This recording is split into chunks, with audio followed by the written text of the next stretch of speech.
quisiera leer los primeros 7 versículos de este capítulo. Este es acerca de la iglesia en Éfeso. Y entonces, mañana vimos la última iglesia a que Cristo escribió una carta.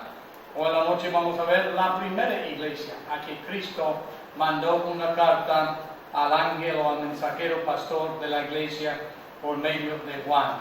Lean conmigo, por favor, todos a una sola voz, desde el versículo 1 al versículo 7, Apocalipsis 2, 1 al 7.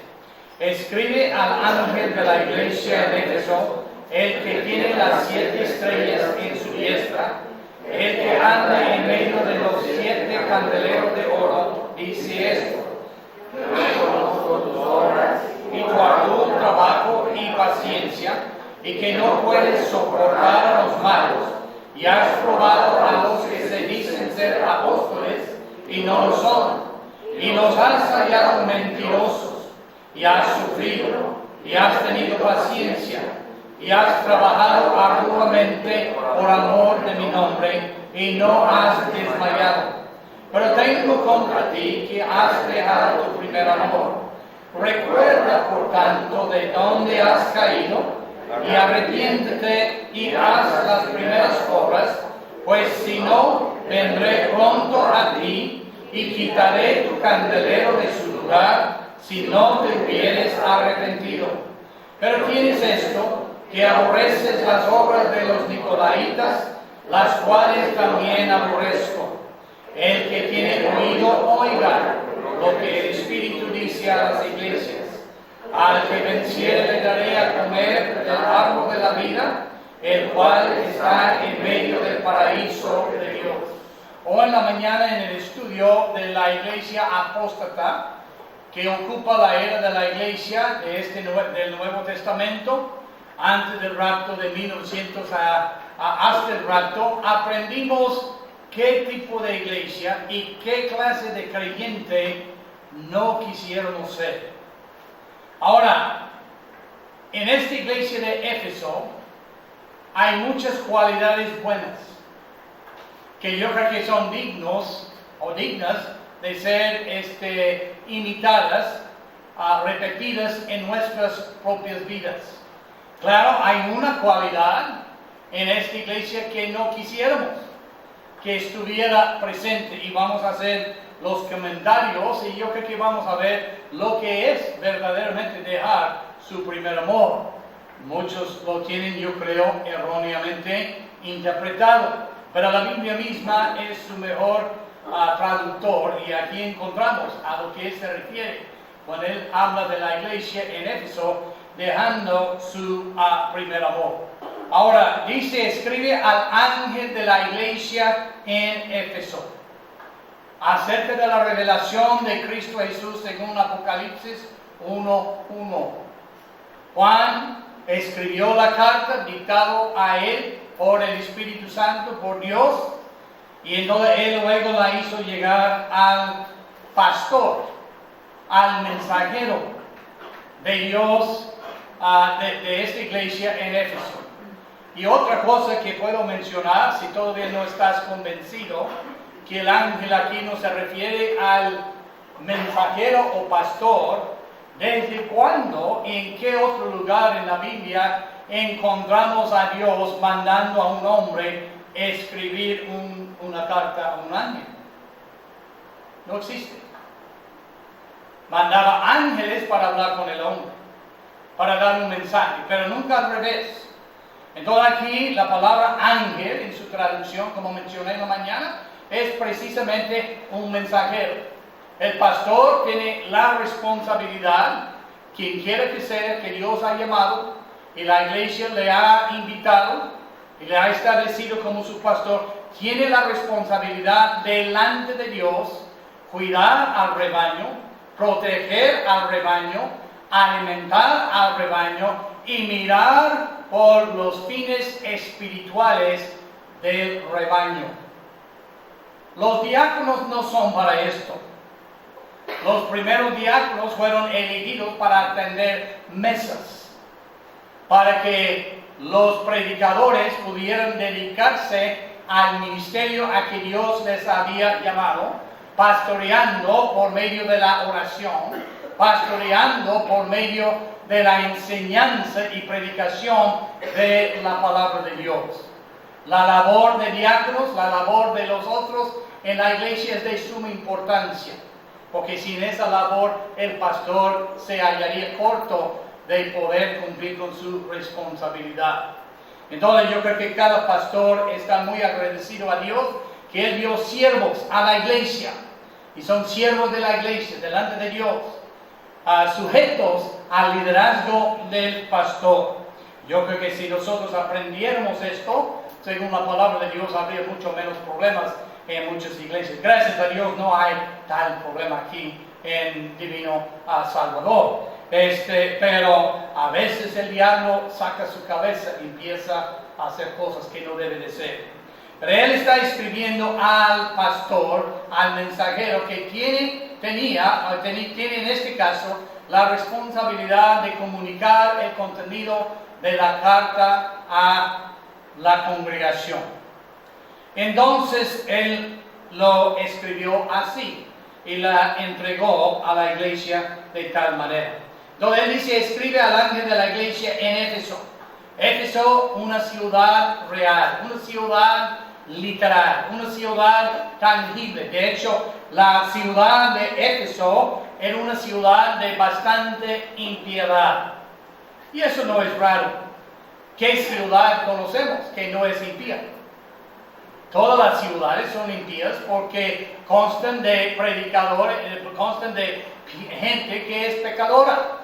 Y a menos que haya sido regenerada, va a seguir la corriente del mundo y va a seguir la corriente que traza el pecado en su vida. Entonces, eso no era una ciudad tan diferente que otras ciudades.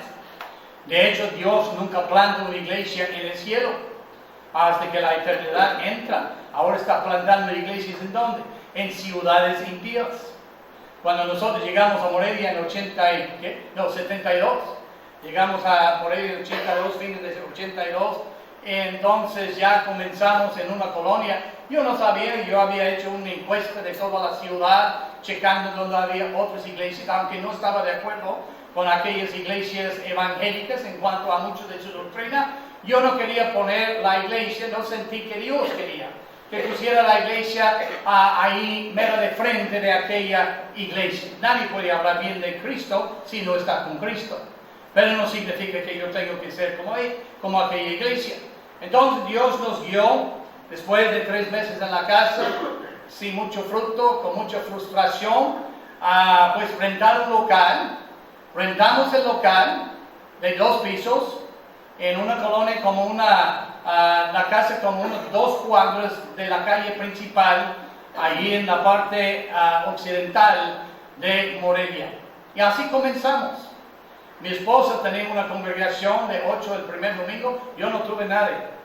Entonces, y por 3 meses estaba enseñando. Finalmente logramos que la gente viniera, cambiamos la escuela dominical a la noche. Pero hacer una historia larga, que todavía me emociona cuando pienso en ella, esta colonia, Las Flores de Morelia, era la peor colonia de reputación de todo Morelia. Yo no lo sabía.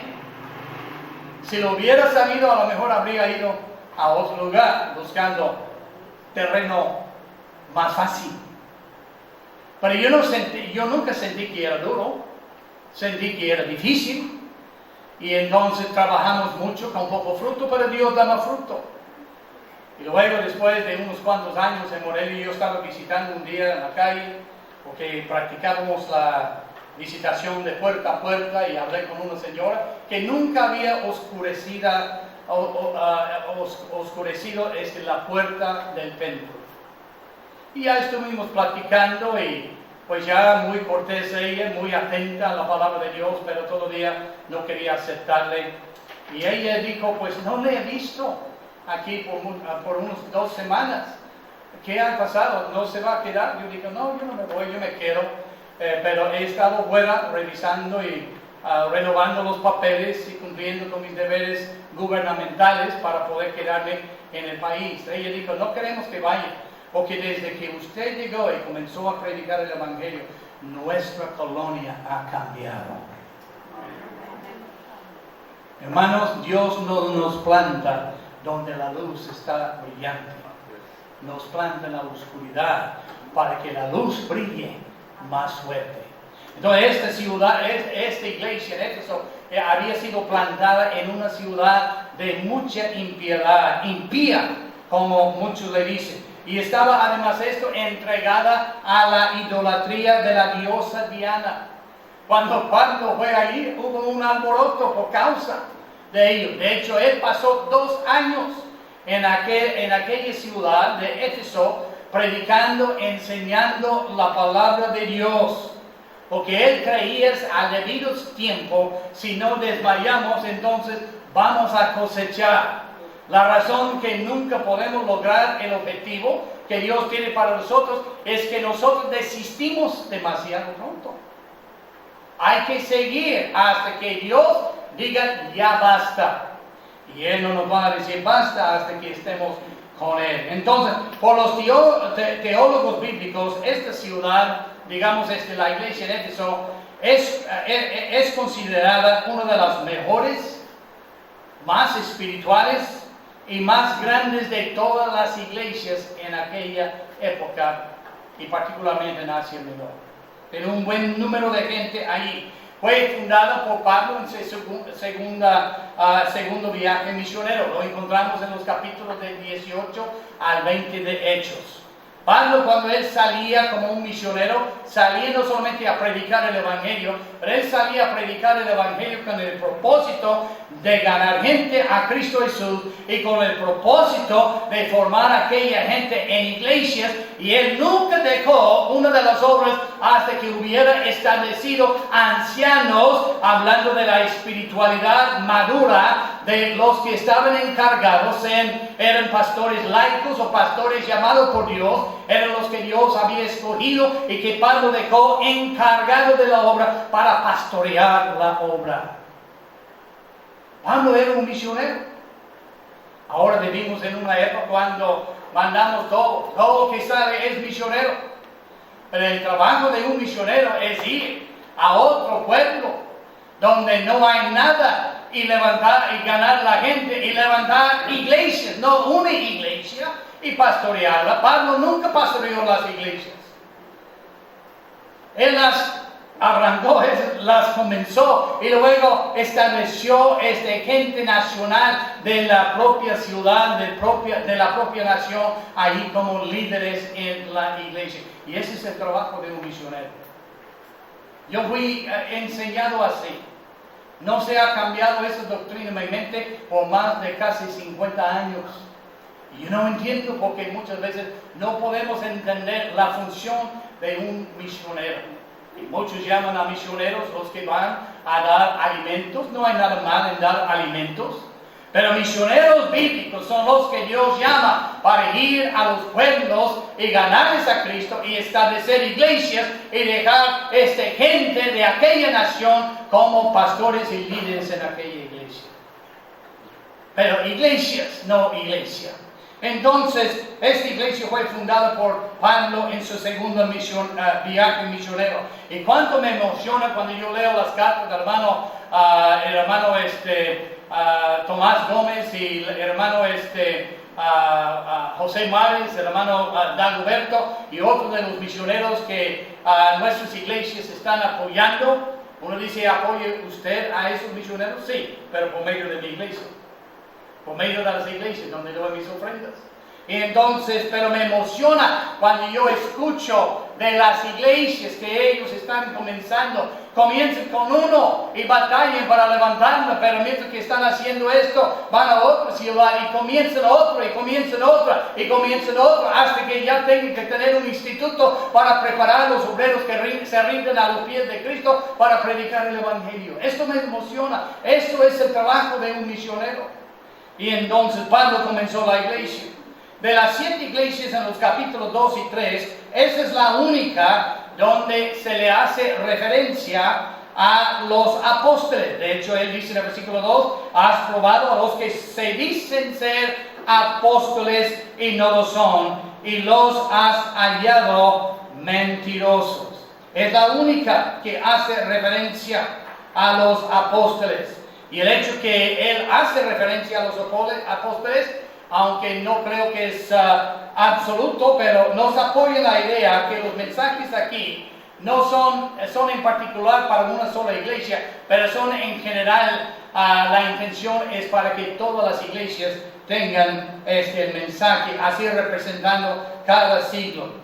La iglesia en general en el primer siglo, que cubrió el periodo de 30 a 100 después de Cristo. La iglesia Éfeso significa algo importante, significa deseada. La iglesia en Éfeso era una iglesia envidiada, que otros querían ser como aquella iglesia, en su evangelismo, en su fervor, en su trabajo, en su espiritualidad, etc. Era una iglesia deseada, que otros la imitaran así. Y entonces era una iglesia deseada y era una iglesia caracterizada por el evangelismo, pero evangelismo ferviente. Ellos predicaban la palabra después de que fueron ganados en Hechos 18 al 20 y formaron la iglesia. Predicaban con fervor y con celos la palabra de Dios, ganando muchos a Cristo Jesús. De hecho, se dice que la iglesia que representa, la iglesia general que representa esta iglesia Éfeso de 30 a 100 después de Cristo, predicó el evangelio a toda criatura bajo el cielo. De hecho, viendo allí en el libro de Hechos capítulo 19, el versículo 11, la Biblia dice en cuanto a Asia Menor, donde ellos radicaban en aquel entonces, que ellos habían dado a conocer el evangelio a todo lo de Asia, entre Asia. Dice en el versículo 18, cuando vinieron a él, hablando de Pablo, les dijo: vosotros sabéis cómo me he comportado entre vosotros todo el tiempo, desde el primer día que entré en Asia. En el versículo 11, esto en el capítulo 20, no es un milagro. Versículo 10, capítulo 19, dice: así continuó Pablo hablando por espacio de 2 años, de manera que todos los que habitaban en Asia, fíjense, eso solamente era una sola iglesia. Asia Menor no es como un continente, es un país bien grande, constaba de varias provincias,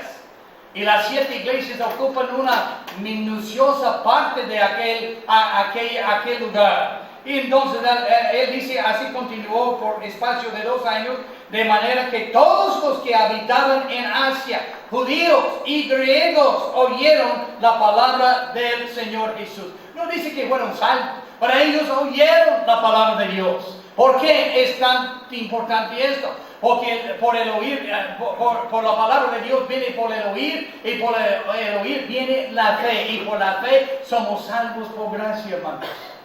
Nadie puede ser salvo si no oye. Nadie puede saber el camino si no oye. Nadie puede saber que uno murió y padeció por nuestros pecados a menos que oiga. Y nuestro trabajo es predicar, hacerles oír. De tal manera que la Biblia dice: ve a los vallados por los caminos y fuérzalos a entrar para que mi casa se llene. ¿Cuánto más para que ellos oigan la palabra de Dios? Y sabe que yo prefiero que una persona oiga la palabra de Dios de buena gana, porque siempre hay más fruto. Pero si no quiere escuchar la palabra de Dios de buena gana cuando estoy testificando, ¿sabe qué? Le voy a testificar, le voy a dejar una palabra, espero de ánimo, pero una palabra de aviso, una palabra que, como la Biblia dice, si no te arrepentieres, perecerás, o una palabra que dice: hay un solo Salvador que te puede salvar, y Él está ahí para salvarte cuando tú quieras. Yo quiero que oigan la palabra de Dios. Pablo era así.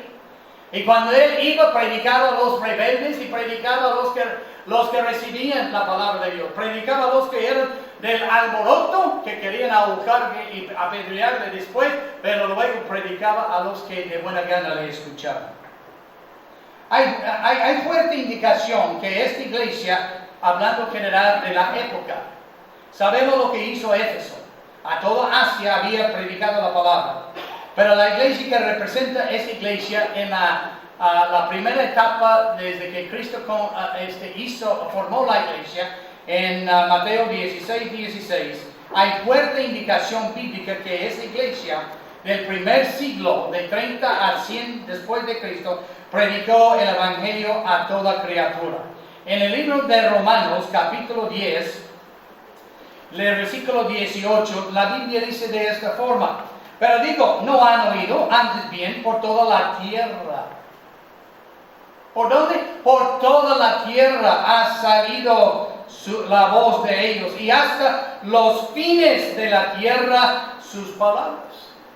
Luego en el capítulo 16, el versículo 26, la Biblia dice de esta forma: pero ¿qué ha sido manifestado ahora? ¿Y por qué? ¿Y qué? Por las escrituras de los profetas, según el mandamiento del Dios eterna, se ha dado a conocer a todas las gentes, para que obedezcan la fe. Luego en Colosenses capítulo 1, versículo 6, la Biblia tiene esto para decirnos: que ha llegado hasta vosotros, así como a todo el mundo, y lleva fruto y crece también en vosotros, desde el día que oísteis y conociste la gracia de Dios en verdad. ¿Qué está diciendo? La gracia de Dios, la palabra de Dios había llegado a todo el mundo por medio de la iglesia del primer siglo. Luego en el capítulo 1, versículo 23, la Biblia dice: si en verdad permanecéis fundados y firmes en la fe, y sin moveros de la esperanza del evangelio que habéis oído, el cual se predica, y noten, el cual se predica en toda la creación que está debajo del cielo, del cual yo, Pablo, fui hecho ministro. Noten lo que dice en 1 Tesalonicenses capítulo 1, hablando de los hermanos de Macedonia. Dice en el versículo 7: de tal manera habéis sido ejemplo a todos los de Macedonia, todos en su estado, en su provincia, en su país, y en los alrededores de Acaya han creído a consecuencia de la predicación de la palabra de Dios por ellos mismos, porque partiendo de vosotros ha sido divulgada la palabra del Señor, no solo en Macedonia y Acaya, sino que también en todo lugar. Esa es una sola iglesia, ni la iglesia de Éfeso, pero la pequeña, atribulada, pobre iglesia en Tesalónica. Todo el mundo había oído de su fe, de tal manera cuando Pablo llegó a otros rumbos ahí, por donde estaba aquella ciudad, él no tenía nada que decir porque ya habían escuchado. Cuando fuimos a Morelia, yo visité una tercera parte de la ciudad, y una de las preguntas que yo hacía: ¿has oído este mensaje en alguna otra ocasión? En 10 años puedo contar en una sola mano cuando me dijeron que sí. Y había 4 iglesias bautistas en aquella ciudad. Nunca lo toma por seguro que ellos hayan oído, porque muchas veces no lo han oído. Yo recuerdo cuando era estudiante en Springfield, había una tienda como un Oxxo ahí arriba del instituto, un poco más abajo, ahí en el cerrito. Entonces ahí íbamos los alumnos para comprar los botanas y diferentes cosas que no es bueno comer, ¿verdad? Porque pues no es muy saludable, pero muy delicioso. Y entonces ahí fui. Yo siempre llevaba conmigo un manojo de folletos en mi bolsillo, y había una señorita ahí, y yo sentí el deseo de darle un folleto. ¿Por qué sentí el deseo? El Espíritu Santo me estaba hablando. Y yo estaba pensando: ¿para qué? Ya lo va a escuchar. Nada, se lo voy a dar. Le di el folleto, le dije: ¿alguien le ha dado un folleto así? No. Ahí, a unos 300 metros, había un instituto bíblico con más de como 1000 alumnos. Y nunca alguien había interesado en darle la palabra de Dios. En aquella época, la iglesia del primer siglo predicó el evangelio a toda criatura bajo el cielo. De hecho, aún nosotros, con nuestros medios de comunicación, de nuestros medios de viajar, etcétera, aviones, carros, trenes y barcos y todo, no hemos podido igualar el éxito evangelístico de la iglesia del primer siglo. ¡Qué vergüenza, hermanos! No podemos, no tenemos, alguien más lo hará y nuestros corazones se endurecen hacia lo necesitado de la palabra de Dios. Es interesante notar que la característica bajo la administración de los judíos era el evangelismo, y bajo los gentiles las características predominantes después de evangelizar era la indiferencia, la apostasía, pero bajo los judíos el evangelismo. De hecho, hasta la gran tribulación de la primera parte, el evangelio no volverá a ser predicado a toda criatura bajo el cielo, pero será por 144,000 judíos. Entonces uno dice, ¿todo para qué? No vamos a poder hacerlo. A lo mejor no alcanzamos la meta, pero yo puedo proseguir a la meta. A lo mejor yo no alcanzo a toda persona con el evangelio, pero yo puedo trabajar y esforzarme para que el evangelio llegue a ellos. Porque de otra forma, la sangre de ellos está en nuestras manos.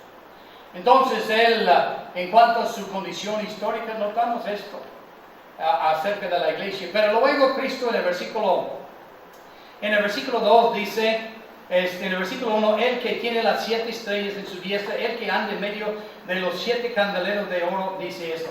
Lo primero que él hace, después de llevar esta carta a la iglesia en Éfeso, para que prediquen el evangelio, que ellos hicieron, por lo menos por un tiempo, y que en ese siglo se manifestó con el evangelio siendo predicado a toda criatura bajo el cielo. Pero él les comunica un mensaje acerca de su persona, acerca de su deidad, acerca de sí mismo. Y como mencioné una mañana, es importante notar lo que él dice acerca de sí mismo aquí, porque probablemente este fue el motivo porque él halló una cosa en su contra, que habían dejado su primer amor. Él dice esto: tienen que recordar, iglesia en Éfeso, pastor fulano en Éfeso, tienes que recordar y decir a los hermanos que yo tengo las 7 estrellas en mi diestra. Las 7 estrellas eran simbólicas de los mensajeros, de los ángeles de las 7 iglesias. Eran simbólicos de los pastores, uno en cada uno de las 7 iglesias. Aquí está la verdad. El pastor de aquella iglesia que Dios ha llamado y ha dirigido a la iglesia elegida está en la mano de Dios. Él es quien protege, Él es quien disciplina, Él es quien corrige a su pastor. Y entonces, por eso David dijo, cuando sus hombres le retaron a matar a su enemigo Saúl, cuando le hallaban en su mano a su merced, él dijo con voz fuerte y determinación: no, jamás mi mano tocará el ungido de Dios. Si algo va a pasar, si él va a ser matado, será Dios que le mate. Si él será castigado, será Dios que le castigue. Si él será destituido, será Dios que le destituye. Pero David, a pesar de su derecho, rehusó ejercer ese derecho diciendo: el rey está en las manos de Dios. Igualmente el pastor está en las manos de Dios. ¿Cómo podríamos pastorear si no supiéramos esto? La Biblia dice: yo les doy vida eterna, hablando de sus ovejas, y no perecerán jamás. Mi Padre que me las dio es mayor que todos. Y fíjense lo que él dijo: nadie las puede arrebatar de mi mano. Dios cuida a sus pastores y nos ha dado instrucciones como pastorear. Y cuando pastoreamos así, Dios bendice nuestros ministerios, como Él ha hecho aquí. tomando en cuenta la necesidad de la gente, tomando en cuenta sugerencias, etcétera, de sus diáconos y otros hombres de la iglesia. Entonces, aquí es una verdad muy fundamental para que la iglesia crezca. Él es pastor, pero Él está en mis manos y yo le doy las direcciones para guiar mi iglesia. Y luego Él dice, el que ande en medio de los 7 candeleros de oro. Hay 3 verdades. Primero, los pastores están en su mano. Segundo, Él anda en medio de los 7 candeleros. Los candeleros son las iglesias.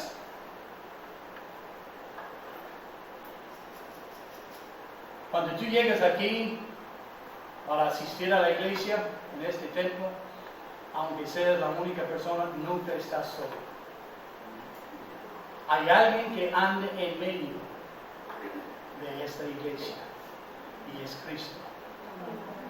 ¿Y sabe qué? Cuando yo entro en la iglesia bautista Divino Salvador y otras iglesias, lo primero que yo siento muchas veces, y aquí en particular, es que yo siento un amor predominante, un amor, un cariño, no tanto por mí, sino más bien por las cosas de Dios. Y me siento en casa. Es el tipo de ambiente que queremos crear, que otros sienten que hay más aquí que yo. Cristo está aquí. Y si Dios está aquí, está con nosotros, ¿quién contra?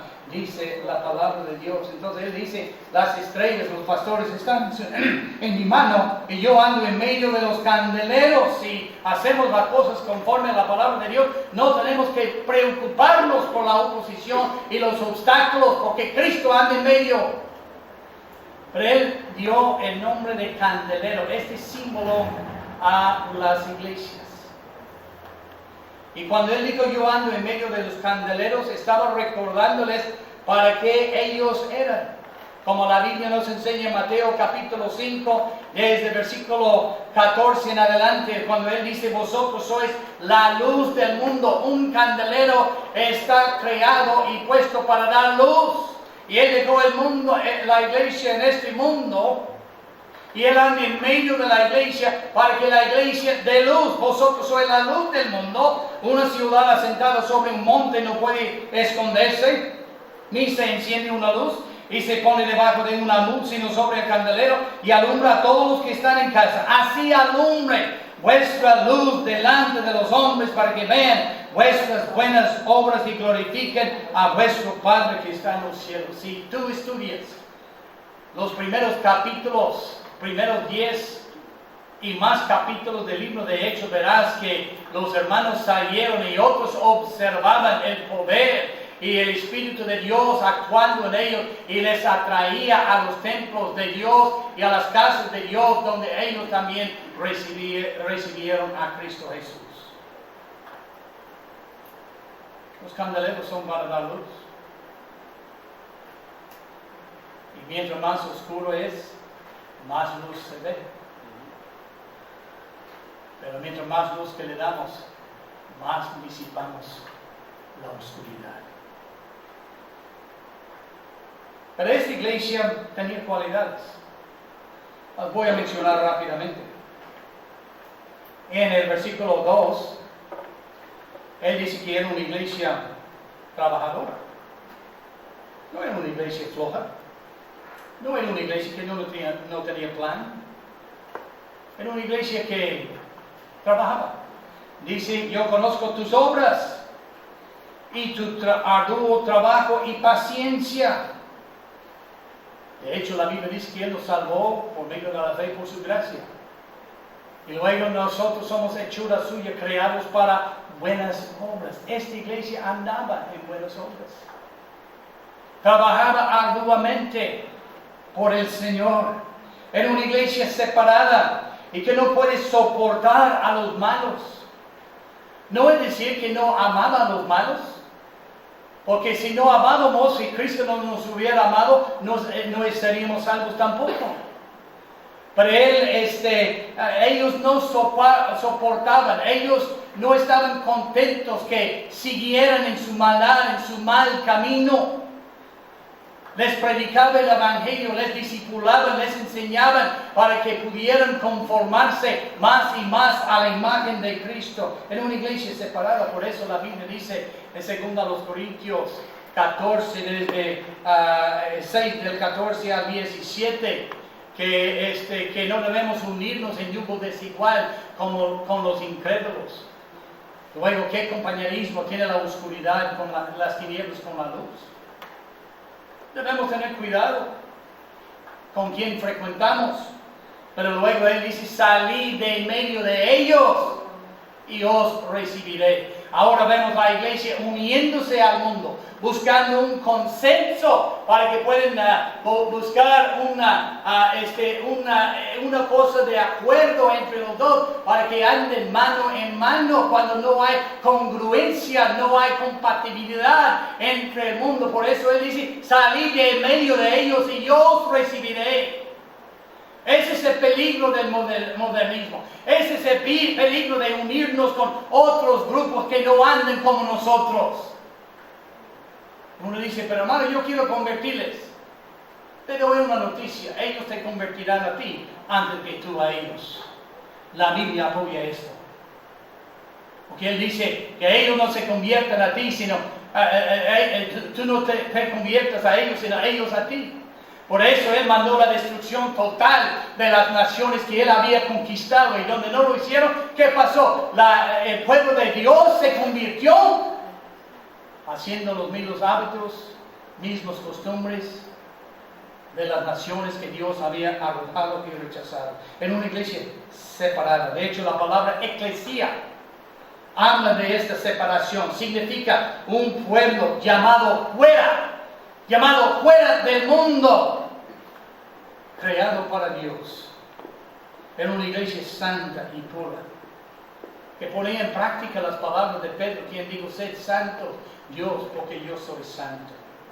Era una iglesia aguantadora, una iglesia que no se daba por vencido, una iglesia que no pensaba que había algo que no podía hacer, porque ellos estaban muy enterados de la promesa de Dios, todo lo puedo en Cristo que me fortalece. Una iglesia aguantadora, que uno podía contar con su palabra, podía contar con su trabajo, podía contar con aquellos hermanos. Eran hombres de palabra. No tenían que firmar un contrato, firmar un vale para que le pagara lo que le había prestado. Era gente responsable y que aguantaba y no se daba por vencido en ninguna cosa. Era una iglesia también que no toleraba los falsos profetas. Dice que has probado a los que dicen ser apóstoles y no lo son, y los has hallado mentirosos. Hay algunos que enseñan que hay apóstoles todavía. La iglesia Pentecostés da a entender esto, aunque quizás no lo enseñen. Hay otras religiones, denominaciones grandes que lo enseñan, que son descendientes directos de Cristo, de Pedro, etc. Hermanos, ¿puedo decir algo? Ya no hay apóstoles. Hay 3 requisitos para que uno sea apóstol en la palabra de Dios. Primero, tiene que haber visto a Cristo Jesús. Todos, hasta Pablo, lo vieron. Segundo, tiene que ser contemporáneo con Cristo Jesús. Pablo vivía durante ese tiempo, llegó a ser el apóstol a los gentiles. Y tercero, tiene que haber sido llamado personalmente por Cristo Jesús. Todos los apóstoles fueron llamados personalmente por Cristo para ser apóstoles. Él escogió 12 para que estuviesen con Él y fueron apóstoles de Él. Había otros que cumplían los requisitos, pero Él escogió a aquellos 12 que fuesen apóstoles, enviados especiales, no emisarios, pero enviados especiales para hasta que la palabra de Dios fuese cumplida entera y completa. Y ellos aplicaban esas 3 cosas.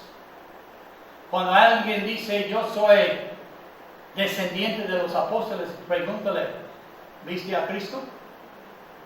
¿Dónde lo viste? Cristo te llamó, te habló vocalmente, habló a Pablo vocalmente, habló a los demás vocalmente. Vivir durante el tiempo de Cristo, ponche. Entonces, ellos no toleraban los falsos profetas. Algunos hermanos invitan a los falsos profetas en su casa porque quieren convertir. Hermanos, están jugando un juego. Y tarde o temprano te va a quedar. Si un falso profeta viene a la casa, mi esposo me conoce y quiere testificarme, yo estoy duro con ellos. No les invito a la casa, no voy a cambiar nada que ellos dicen. Yo le digo, no tienes nada aquí que ofrecerme, eres un falso profeta, vete. Así le digo. Dice, eso es grosero. Entonces Cristo fue grosero cuando echó fuera los cambistas y los demás del templo ahí con azotes. Entonces, ellos no toleraban esto. Y también, era una iglesia autónoma. Dice que ellos aborrecían las obras de los nicolaitas, las cuales también yo aborrezco. Noten que no aborrecían a los nicolaitas, sino las obras de los nicolaitas. Vemos que la iglesia en Éfeso tenía un grupo, una división en su iglesia que practicaba las obras de los nicolaitas, una falsa secta. Y en Efesios 2 eran obras, pero en la iglesia de Pérgamo era doctrina. En lo que dice en el versículo 15, y también tienes a los que retienen la doctrina de los nicolaitas. Si nosotros permitimos que obras malas se practiquen en nuestra iglesia, se practiquen en nuestra congregación, o quien quiera que sea, tarde o temprano estas obras se convertirán en doctrinas. Y es lo que pasó aquí.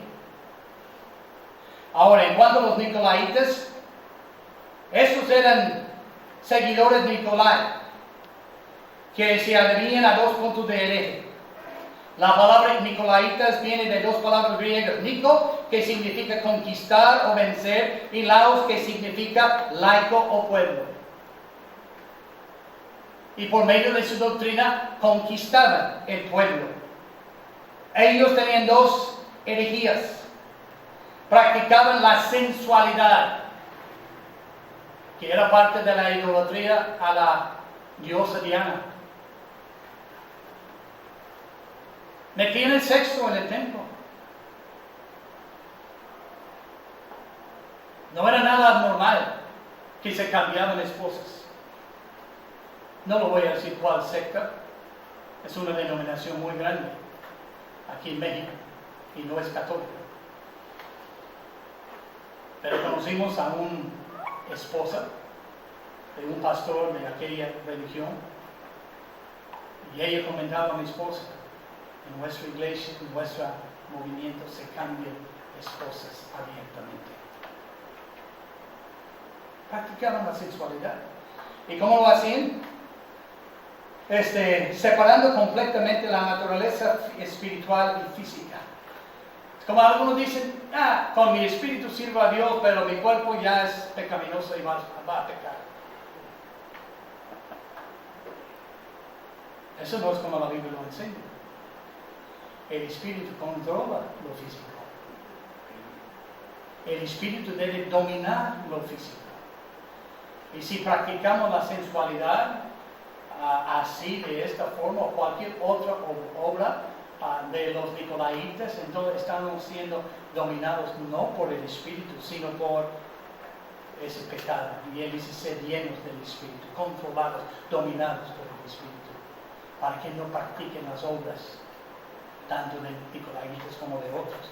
Y luego tenían otro. Ellos habían intentado establecer un orden eclesiástico como nicolaitismo. Aparentemente ellos intentaron instalar un grupo de laicos que fueron líderes por encima del pastor. Y cuando tú ves esto, hermano, estás viendo falsedad. Estás viendo el principio del fin de tu iglesia. Cuidado de estas cosas, que obras malas, sean de nicolaitas o otros. Pero él pronuncia contra la iglesia después de hablar de sus buenas cualidades. Como si él hubiera dicho, pero tengo contra ti que has dejado tu primer amor.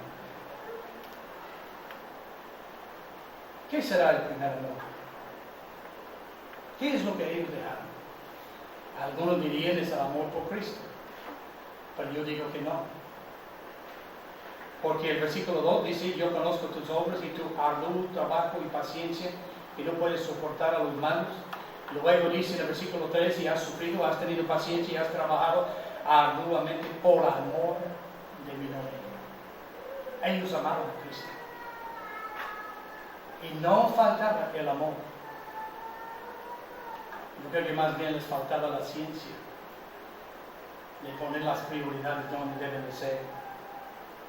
Tampoco era doctrina, porque ellos odiaban las doctrinas falsas y se adherían a la doctrina de la palabra de Dios. Algunos dirían, no, es que su primer amor es que ya dejaron de trabajar, pero ellos trabajaban arduamente.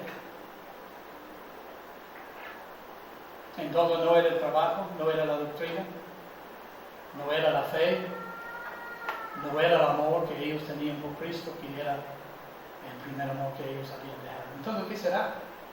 La Biblia nos enseña. En el versículo 5 él dice, bueno, primero él dice en el versículo 4, has dejado tu primer amor. Tu primer amor es el primer amor que uno tiene ya siendo cristiano. Y no habla de una persona. Luego dice, recuerda por tanto de dónde has caído. Es algo de cual uno ha caído, ha dejado de hacer. Se ha descarriado de su primer amor. Es algo que requiere arrepentimiento. Y es algo que dice en este versículo, en la siguiente frase, y haz las primeras obras. El primer amor son las primeras obras. ¿Qué fue lo primero que Cristo mandó al endemoniado? Vete a tu casa y cuéntales cuán grandes cosas que Dios ha hecho por ti. ¿Qué fue lo primero que Andrés hizo después de recibir a Cristo? Fue y buscó a su hermano y lo trajo a los pies de Cristo. ¿Qué fue el primero que Pablo hacía, a pesar del hecho que era un apóstol a los gentiles, cuando él entraba a la ciudad a donde se dirigía, a las sinagogas, y predicaba el evangelio a los judíos, a su pueblo, a los suyos?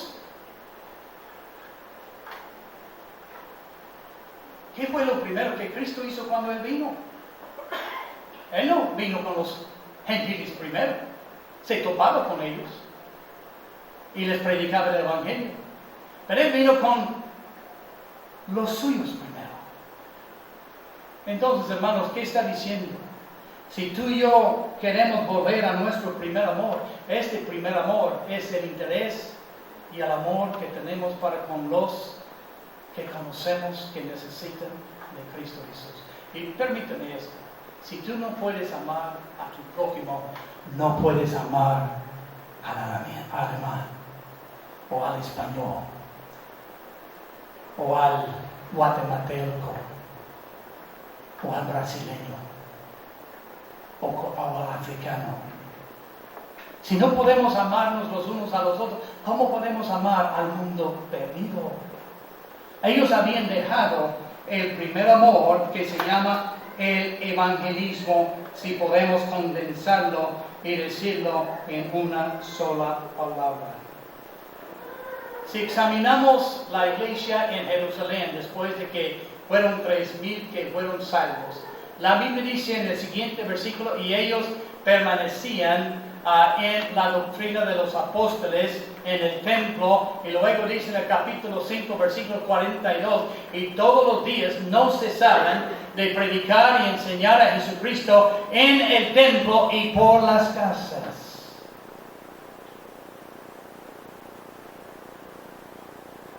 Es la obra de evangelismo, hermano, de que él está hablando aquí. Lo que sentenció la iglesia en Éfeso a la muerte, porque él dice, si no te arrepientes, si no eres un candelero brillando tu luz al resto del mundo, entonces vendré pronto a ti y quitaré tu candelero, tu luz de su lugar, si no te hubieres arrepentido. Lo primero que yo aconsejo a un joven predicador comenzando una iglesia, porque tiene muchos temores, yo entiendo, yo he estado ahí. Y me pregunto, hermano, ¿cuándo debemos comenzar misiones? ¿Cuándo debemos comenzar a recoger ofrendas? ¿Cuándo vas a comenzar la iglesia? Bueno, mañana a la noche todo comienza entonces. Recoge los diezmos. No estás robando la gente. Dios ha mandado pobres, mediocres y ricos que diezman. Proporcionalmente nadie da más, nadie da menos. Si uno no puede ser honesto con Dios, no puede confiar en esta persona, ser honesto con nadie más. Comienza el diezmo, comienza las ofrendas con el primer culto y a la vez comienza recogiendo una promesa de fe para la obra misionera, porque el trabajo de tu obra, que va a ser iglesia un día, te va a llamar como el pastor, entonces es evangelizar al mundo.